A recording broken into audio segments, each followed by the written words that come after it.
Hello students, welcome to my class. Question number 6 or 1 2 কি দিয়া আছে চোৱাচোন 4032 কি ক্ষুদ্ৰতম সংখ্যাৰে হৰণ কৰিলে হৰণফলটো এটা পূৰ্ণবৰ্গ সংখ্যা হ'ব সেই ভাগফলটোৰ বৰ্গমূল উলিওৱা তো 4032 মই লিখি ললো ইয়াৰ উৎপাদক বিশ্লেষণ কৰিম আমি মৌলিক সংখ্যাৰে হৰণ কৰি যাম তো ইয়াত যেহেতু যুগ্ম সংখ্যা আছে এককৰ ঘৰৰ অংক গতিকে আমি 2 ৰে হৰণ কৰিম 2 দুগুণ 4 2 শূন্য গুণ 0 2 এগুণ 2 তো 3 আছে 2 হে পালো তো ইয়াতে 1 বাকি আছে 1 আৰু 2 12 হৈ গল 2 6 গুণ 12 ঠিক আছে তাৰছত 2 10 গুণ 20 আৰু ইফালে ডাইৰেক্ট দুটা নলবা ইয়াতে 2 এগুণ 2 2 শূন্য গুণ 0 হৈছে তাৰছত ইয়াতে 1 আছে 1 ক 2 ৰে হৰণ কৰিবলৈ হলে 2 শূন্য গুণ 0 1 বাকি থাকি গল 1 আৰু 6 16 হৈ গল তো 2 8 গুণ 16 একেলগে আমি দুটা অংক প্ৰথমতে আমি লব পাৰো পিছত আমি কেতিয়াও লব নোৱাৰো ঠিক আছে তাৰছত 2 ৰে 2 5 ৰে 2 5 গুণ 10 2 শূন্য গুণ 0 2 4 গুণ 8 আকৌ যেহেতু যুগ্ম সংখ্যা আছে এককৰ ঘৰত তেতিয়ালৈকে আমি 2 ৰে হৰণ কৰি যাম 2 দুগুণ 4 4 পালো 5 লাগিছিল 1 বাকি আছে 1 শূন্য 10 হৈ গল 2 5 গুণ 10 2 দুগুণ 4 এনেকৈ আমি হৰণ কৰি যাম আকৌ যুগ্ম সংখ্যা আছে এককৰ ঘৰত গতিকে 2 এগুণ 2 2 দুগুণ 4 1 বাকি আছে 12 হৈ গল তো 2 6 গুণ 12 তাৰছত 2 ৰে 2 6 গুণ 12 2 3 গুণ 6 তাৰ পিছত এটো আমি 3 ৰে হৰণ কৰিম 3 দুগুণ 6 3 এগুণ 3 তাৰ পিছত এটো আকৌ 3 ৰে 3 7 গুণ 21 হলনে তাৰ মানে এতিয়া লিখিম 4032 4032 মানে জোৰা জোৰাকৈ লিখিম 2 আৰু 2 এজুৰ হৈ গল এটো এজুৰ হয়নে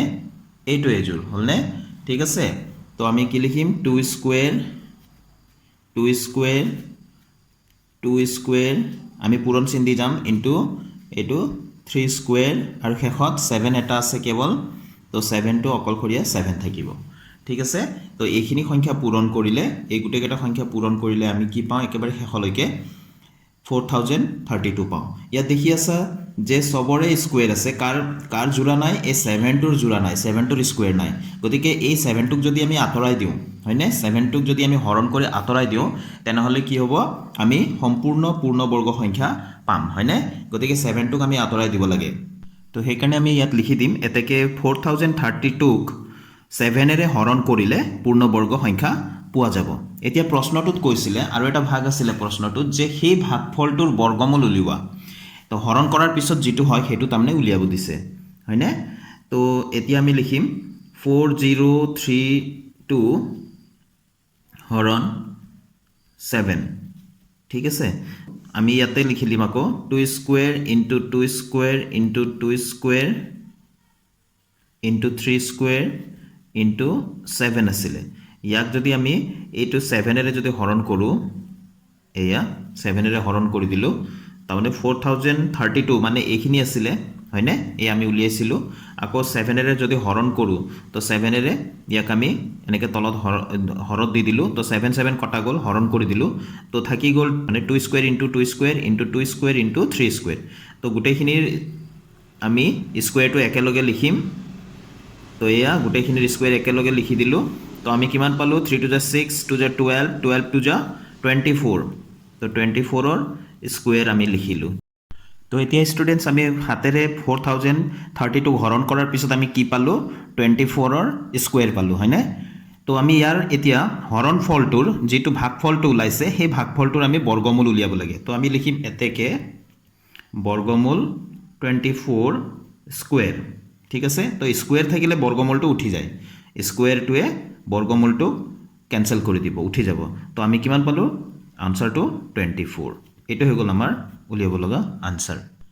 এতিয়া কোৱেশ্চন নম্বৰ 6 আৰু 2 দিয়া আছে 14112 ক কি আটাইতকৈ সৰু সংখ্যাৰে পূৰণ কৰিলে পূৰণফলটো পূৰ্ণবৰ্গ হ'ব সেই পূৰণফলটোৰ বৰ্গমূল কিমান আগতে আমি উলিয়াব লাগে যে এই সংখ্যাটোক আমি আটাইতকৈ সৰু কি সংখ্যাৰে পূৰণ কৰিলে এই সংখ্যাটো এটা পূৰ্ণবৰ্গ সংখ্যা আমি পাম আৰু যেটো পূৰণফল হ'ব পূৰ্ণবৰ্গ সংখ্যা যেটো পাম সেই সংখ্যাটোৰ আকৌ আমি কি উলিয়াব লাগিব বৰ্গমূল উলিয়াব লাগিব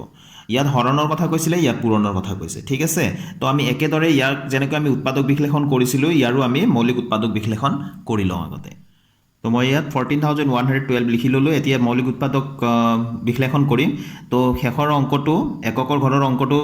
যুগ্ম সংখ্যা গতিকে 2 ৰে ষ্টাৰ্ট কৰিম 2 7 গুণ 14 তো প্ৰথমতে আমি দুটা অংক একেলগে লৈ পেলাই হৰণ কৰিব পাৰোঁ পিছত আকৌ দুটা অংক একেলগে ল'ব নোৱাৰিবা ইয়াতে 1 আছে ইয়াত যিটোৰে হৰণ কৰি আছোঁ তাতকৈ সৰু আছে গতিকে আমি 0 দিম তাৰ পিছতে পিছৰটো ল'ম আচলতে 2 0 গুণ 0 1ৰ পৰা 0 গ'ল 1 বাকি থাকিলে এইটো 1 আৰু এইটো 1 মিলি 11 হ'ল তো 2 5 গুণ 10 লাগিছিল 11 10 পালোঁ 1 বাকি থাকিলে 1 আৰু 2 এইটো কিমান হৈ গ'ল 12 হৈ গ'ল তো 2 6 গুণ 12 নিশ্চয় বুজি পাইছা এই লাইনটো ভেৰি ইম্পৰ্টেণ্ট ভালকৈ মন কৰিবা তো ইয়াতে আকৌ 2 3 গুণ 6 তো 1 বাকি থাকি গ'ল ইয়াতে 0ৰ লগত 10 হৈ গ'ল 2 5 গুণ 10 এইটো 5টো লৈ গৈছোঁ এতিয়া 2 2 গুণ 4 পালোঁ 5 লাগিছিলে 1 বাকি থাকি গ'ল 1 আৰু 6 16 হ'ল 2 8 গুণ 16 ঠিক আছে তাৰপিছত আকৌ 2ৰে 2 গুণ 2 3 লাগিছিলে 2 পালোঁ 1 বাকি আছে 15 হ'ল 2 7 গুণ 14 তো 1 বাকি আছে 12 হ'ল 2 6 গুণ 12 তাৰপিছত 2 4 গুণ 8 ঠিক আছে তাৰপিছত ইয়াতে আকৌ দিলোঁ 2 8 গুণ 16 1 বাকি থাকি গ'ল 16 হ'ল 2 8 গুণ 16 2 2 গুণ 4 আকৌ 2ৰে দিম যেহেতু যুগ্ম সংখ্যাই পাই আছোঁ এককৰ স্থানত গতিকে 2ৰে হৰণ কৰি আছোঁ 2 4 গুণ 8 2 4 গুণ 8 2 1 গুণ 2 তো 4 এতিয়া চাবা ইয়াতে শেষৰটো অযুগ্ম সংখ্যা আহি গ'ল 1 গতিকে 2ৰে হৰণ কৰিম নে 3ৰে হৰণ কৰিম 2ৰে কেতিয়াও হৰণ নাযায় এইটো তো 3ৰে হৰণ যায় নে নাযায় আমি কেনেকৈ চেক কৰিম গোটেইকেইটা আমি অংকত যোগ কৰিম 4 যোগ 4 8 যোগ 1 9 9টো যিহেতু 3ৰে হৰণ যায় গতিকে এই ডাঙৰ সংখ্যাটো 3ৰে হৰণ যাব 3ৰে হৰণ যায় নে নাযায় আমি এনেকৈ চেক কৰিব লাগে তো 3 গুণ 3 1 বাকি থাকি গ'ল 14 হ'ল 3 4 গুণ 12 14 আছিলে 12 হে পালোঁ তো 2 বাকি থাকি গ'ল 21 হ'ল 3 7 গুণ 21 ঠিক আছে আকৌ 3ৰে হৰণ যায় নে নাযায় আমি কেনেকৈ চেক কৰিম 7 4 11 1 12 12টো যেহেতু 3ৰে হৰণ কৰিব পাৰি গতিকে এই ডাঙৰ সংখ্যাটো 3ৰে হৰণ কৰিব পৰা যাব গতিকে আমি 3ৰে হৰণ কৰিম 3 4 গুণ 12 ইয়াতে 2 বাকি থাকি গ'ল 14ৰ পৰা তো 2 আৰু 7 27 হ'ল 3 9 গুণ 27 তো 49 পালোঁ 49টো আমি কিহেৰে হৰণ কৰিম 7 7 গুণ 49 তো এতিয়া ভালকৈ লক্ষ্য কৰা কিহৰ স্কোয়াৰ লিখিব পাৰোঁ এই দুটা মিলি 2 স্কোয়াৰ লিখিম এই দুটা মিলি 2 স্কোয়াৰ লিখিম এই দুটা মিলি 3 স্কোয়াৰ লিখিম এই দুটা মিলাই আমি কি লিখিব পাৰোঁ 7 স্কোয়াৰ লিখিম অকল এই দুইটোৰে জোৰা নাই হয়নে তো আমি ইয়াত লিখিম এতিয়া যে 1 4 1 1 2 equals 2 square into 2 square into 3 square into 7 square into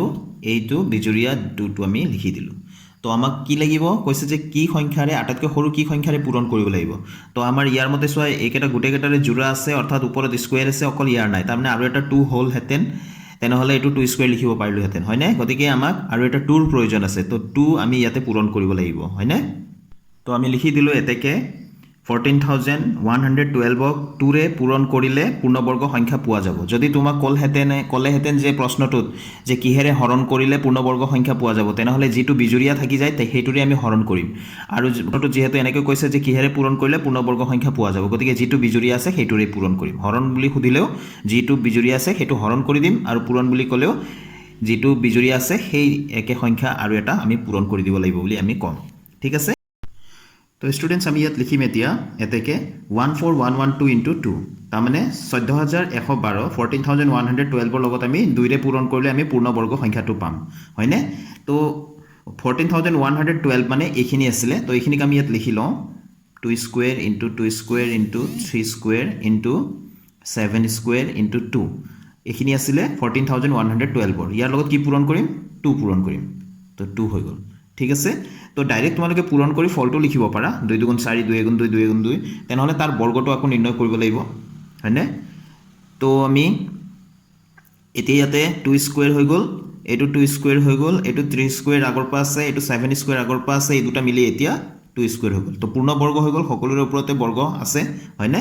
তো আমি সকলোৰে ওপৰত যদি বৰ্গ আছে পূৰণ বা হৰণত আমি তলৰ ভূমিকেটা আমি ডাইৰেক্ট পূৰণ কৰি দিব পাৰোঁ এনেকৈ আৰু যেটো বৰ্গ আছে বৰ্গটোক আমি এবাৰ লিখি দিলে হৈ গ'ল এনেকৈ ব্ৰেকেটৰ বাহিৰত ঠিক আছে হোল স্কয়াৰ বুলি লিখি দিলোঁ এতিয়া পূৰণ কৰি দিয়া কিমান হ'ব এটো 2 2 গুণ 4 3 গুণ 12 12 7 12 গুণ 84 হ'ল আৰু ইফালে 2 ৰে পূৰণ কৰিলে 4 2 গুণ 8 8 2 গুণ 16 168 আৰু স্কয়াৰটো আছে 168ৰ স্কয়াৰ ঠিক আছে তো আমাক দ্বিতীয়টো প্ৰশ্নটোৰ দ্বিতীয়টো অংশত কৈছিলে যে যেটো পূৰণফল পোৱা যাব সেই পূৰণফল কৰিলে তো আমি পূৰ্ণবৰ্গ সংখ্যাই পাম বুলি কৈছিলো নহয়নে তো এই পূৰণফলটোৰ যেটো পূৰ্ণবৰ্গ সংখ্যা পালো ইয়াৰ আমি কি কৰিব লাগিব এতিয়া বৰ্গমূল নিৰ্ণয় কৰিব লাগিব তো এতেকে বৰ্গমূল 168 স্কোয়াৰ ইকুৱেল কিমান হ'ব আগৰ পৰা মই কৈ আহিছোঁ যে বৰ্গ থাকিলে বৰ্গমূল চিনটো নোহোৱা হৈ যায় তো 168 এইটো হৈ গ'ল আমাৰ আনসাৰটো তেনেহ'লে ইয়াৰ আনসাৰটো কিমান হ'ব ষ্টুডেণ্টছ আনসাৰটো হৈ গ'ল ইয়াত দুটা প্ৰশ্ন সোধা আছিলে এই প্ৰশ্নটোত প্ৰথমটো কৈছিলে যে কিমানেৰে পূৰণ কৰিলে পূৰ্ণবৰ্গ সংখ্যা পোৱা যাব তো আমি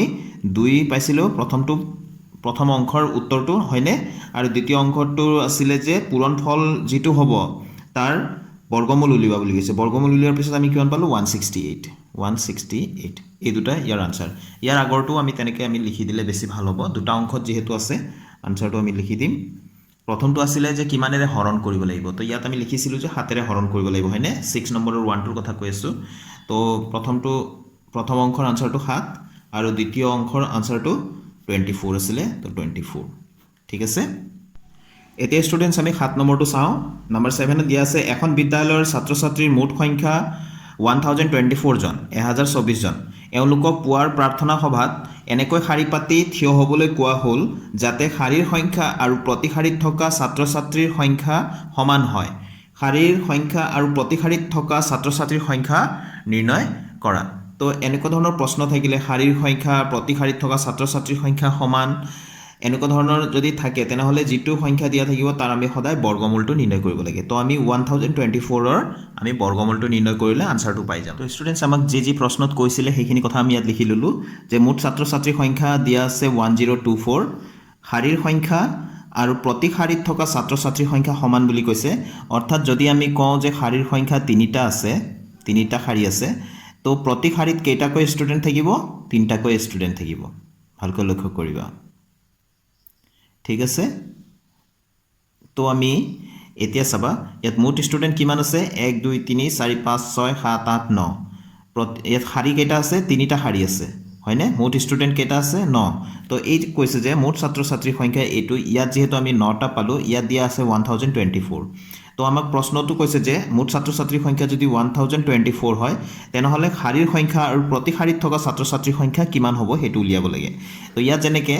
9 জন মুঠ ছাত্ৰ ছাত্ৰীৰ সংখ্যা হওঁতে শাৰীৰ সংখ্যা কিমানটা আছে চোৱাচোন 3টা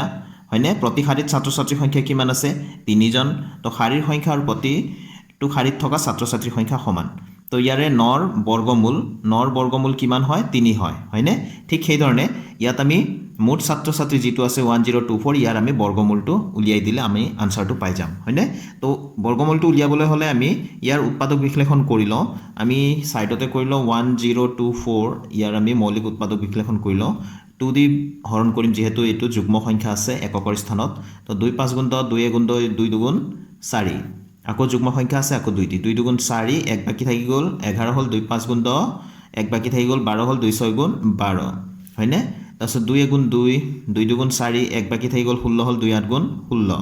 2 6 গুণ 12 2 4 গুণ 8 হয়নে তো আমি আকৌ যুগ্ম সংখ্যাই আছে 2 3 গুণ 6 2 2 গুণ 4 তো আমি 32 হৈ গ'ল 2 16 গুণ 32 বা 2 গুণ 2 3 আছিলে এক বাকি থাকি গ'ল 12 হ'ল 2 6 গুণ 12 তেনেকৈ 2 8 গুণ 16 2 4 গুণ 8 2 2 গুণ 4 ঠিক আছে কেই জোড়া পালো 1 2 3 4 5 হয়নে তো আমি ইয়াত লিখিম এতেকে 1024 ইকুৱেলছ কিমান আছে 2 square into 2 square into 2 square into 2 square into 2 square 1 2 3 4 5 জোড়া আছিল হয়নে গোটেইটা লিখিলো নে 1 2 3 4 5 আমি 1024 ৰ কি নিৰ্ণয় কৰিব লাগে বৰ্গমূল